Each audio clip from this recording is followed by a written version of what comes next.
Hi everyone and welcome to round 5 of the Star City Games Invitational Tournament in Doncaster. We are watching Nick Clark playing Red, White, Black Zombies against Ross Silcock playing Jund. Ross has won game 1. We saw a lot of discard fired at each other in game 1. Lee, what do you expect to see in game 2? More of the same, really. Both players were a little stuck on mana.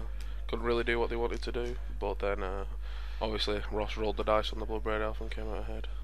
Yep. And shocker of shockers, that's Deathrite Shaman for Nick. So even though he doesn't have green in his deck, it's still a powerhouse for him. I wouldn't be surprised if he was only one green jewel, just to use the second ability if he needs to. To maybe have access to Abrupt Decay if he wanted it. Yeah, maybe Abrupt Decay out of the board. I'm not sure. Still, doesn't Ross seem like a massive stretch in Legacy. Still, Ross has dealt with it.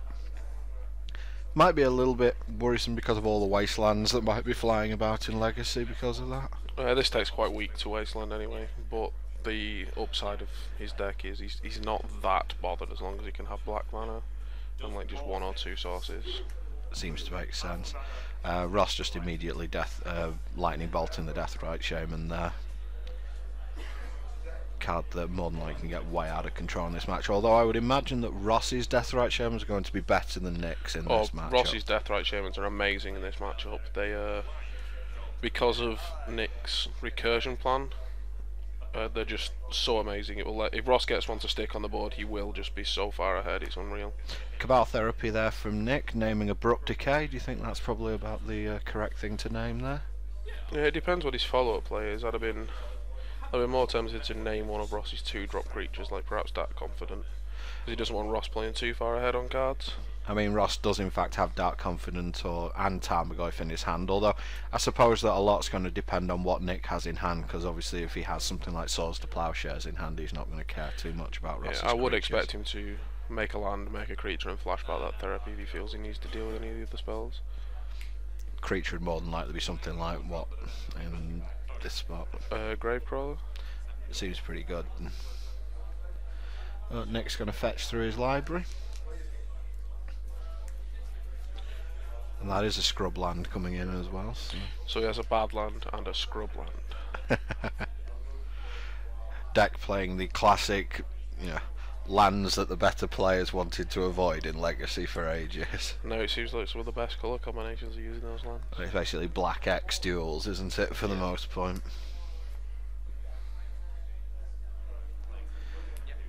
Ross sacrificing Verdant Catacomb there. Yeah, it's interesting that Nick didn't sacrifice that Carrion Feeder last turn to take one of Ross's creatures. I imagine because Tarmogoyf does get a little out of hand in this matchup, so I imagine he does have Swords to Plowshares in hand. The other thing is, do you think he could be trying to bait Ross's Punishing Fire here? I mean, he knows that he's got it, so he might be trying to bait it for a Surgical Extraction or something like that. He could do if he feels like he needs to deal with the card that way. I think he just wants to match Ross's Punishing Flyer with his own like recursive engine. Yeah. As opposed to directly fighting the card with Surgical Extraction. So Faithless Looting from Nick. Feels like a very powerful card in this deck. Yeah, it's more or less a draw 3, discard 1. Because he's usually going to discard something that does have some kind of action, and then there's the flashback on the Faithless Looting itself. I believe there was a Gravecrawler and a Bloodghast in that, so that's a pretty impressive Faithless Looting going on there. Yeah, definitely. Ross is in a lot of trouble if Nick has another Cabal Therapy. Like, you'll just end up with no hand. Yeah. And also the fact is Nick can start growing that Carrion Feeder at an exponential rate very shortly as well. Yeah, he's looking to only go in on that once he can make it a 4/4 to go around the fire and the lightning bolts that Ross plays. Yep. So it looks like we've just got some thinking here from Nick, just wondering what he's going to do. So I thought you feel like a deck like the zombie deck should be could be a fairly simple deck to play, but overall it can be quite difficult getting everything stacked in the right order. Yeah, it's got a lot of internal synergy that you have to know inside out to get the most out of it. Okay, Nick did flashback Cabal Therapy using the blood gas. We see a Maelstrom pulse in Ross's hand. He took the blood braid elf, so... And here we go again, triggering landfall on the blood gas. Nick slightly short-cutting his trigger there, but his hand was close to his graveyard, but I'm sure that's fine. Surely he's not failing to find. I'm assuming he plays more than 3 lands that he can fetch in the deck. It's another scrub land. I expect to see our Lingering Souls in the next couple of turns as well. I think Lingering Souls will be pretty back-breaking for Ross at this. So would, I'm assuming, due to Nick's original Cabal Therapy play, he will have a Goblin Bombardment in his hand, and that's why he chose to take the Abrupt Decay. Okay, he has also just recast his Gravecrawler there, so... Again, I saw protection on Carrion Feeder there, making sure that Ross isn't going to trade his Dark Confidant off for it. Yeah, and Nick waited to see whether Ross would block before using the swords on the Dark Confidant. It's a card he can't really afford to have in play. So at this point, Ross is he's in a bit of trouble here. He needs that 3rd land more than anything else as well. Yeah, it's a little unfortunate for Nick as well though, because Ross drew that Maelstrom Pulse, so his bombardment isn't going to stay on the table for too long if Ross does see that 3rd land. But I assume Ross is going to make a Tarmogoyf here, or perhaps Punishing Fire. That is a Deathrite Shaman, so... He's looking to stop the recursion there. Yep. Gain some life in the process. It does feel like a very good card against Nick's deck. Yeah, he does have I believe Nick plays 4 swords, and he may also play Bolt. And that's Tide Hollow Sculler from Nick there. He's going to take the Punishing Fire. Yeah, he's basically systematically destroying Ross's game plan. Like, it won't take too much longer for Ross to not be in this game. Yeah, it feels like Nick's just edging ahead every little bit, and swords on the Deathrite as well, so Ross doesn't even get the mana from that Deathrite either, so... Yeah, I feel like we're pretty much... Ross is just treading water until the end of the game, to be honest now. Well, there's Tarmogoyf, which is bigger than pretty much anything Nick can assemble here. Well, he can give his Carrion Feeder +3/+3 off just his Gravecrawler.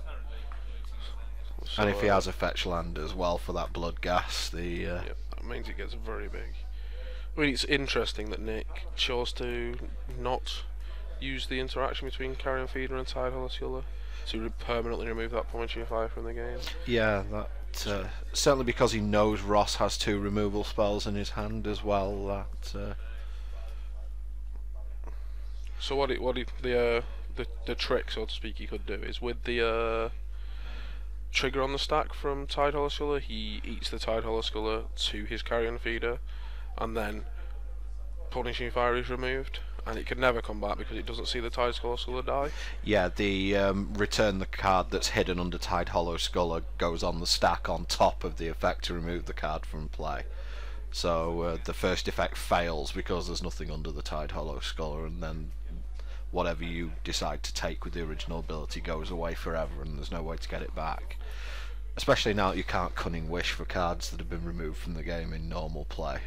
I don't think that's an option for Ross though in his junk deck, Cunning Wish. You never know, random trop. Maybe Burning Wish he could be playing, but that is an instant. Yeah. The counter argument to that is he probably didn't want to make the Tarmogoyf in Ross's hand any bigger. That is true, because that'd have put an artifact in the bin as well, wouldn't it? So, but yeah, that Carrion Feeder is beginning to get pretty horrifically out of hand here. Fetch land for Nick's about as good as he could have hoped for there as well. Yep. He's got to be a bit careful because Ross does have open mana. It would be make him quite sad, I imagine, if Ross does have Abrupt Decay. Yep.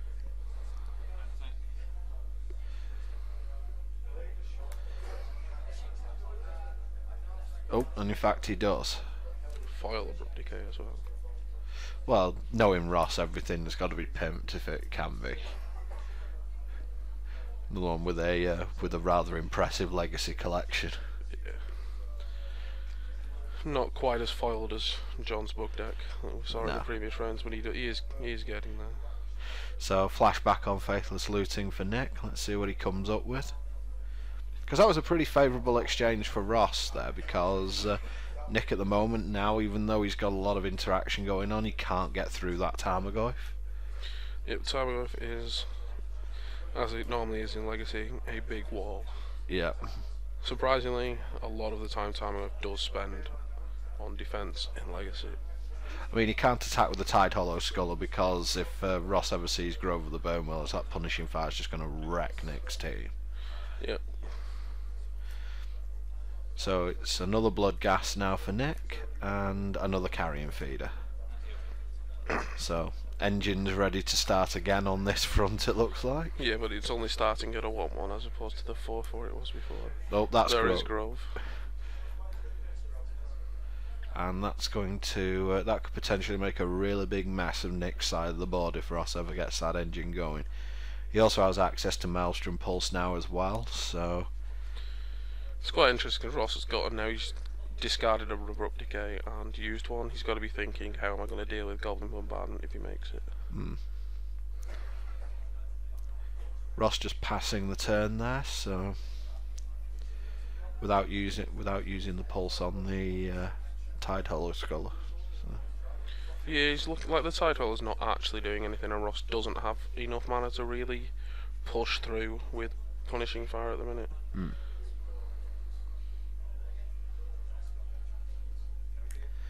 And that's a Cabal Therapy from Nick. I imagine he's naming Maelstrom Pulse.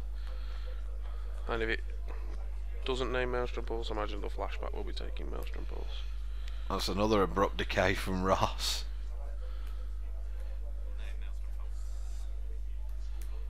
And yeah, he's going to take the pulse, and still unable to attack here. He's probably quite happy attacking with his Bloodghasts at this point. Yeah, that's true. Because even if Tarmogoyf eats one, he's just going to get it back whenever he lays a land. Yeah, so. And they now do have haste when they come into play due to being the vampires. Yep. It's very, very scary if you're on the back foot and you know that Bloodghasts have haste. Not much there from Ross. He's pretty much leaning on this Tarmogoyf and hoping to get his Punishing Fire back.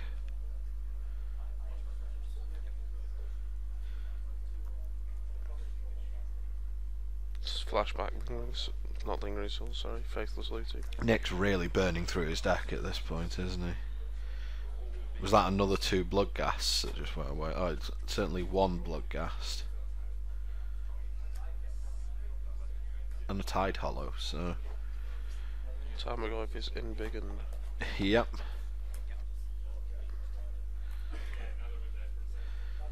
Ross sacrificing his fetch land there. Just what would you be looking for here in Ross's point? He's looking to cast Bloodbraid Elf into something. It's the backup plan of Jund decks through the years. Yeah. Drawing Punishing Fire would be quite good for him, I feel, right now. Deathrite Shaman, if he can keep it on the board and survive long enough. That's draw go from Ross. That's probably not what he was looking for. Yeah, Ross really needs to draw that Punishing Fire now, because he can get his because if he has 2 Punishing Fires, that probably puts him enough to deal with Nick's recursion for a little while. Another Faithless Looting from Nick.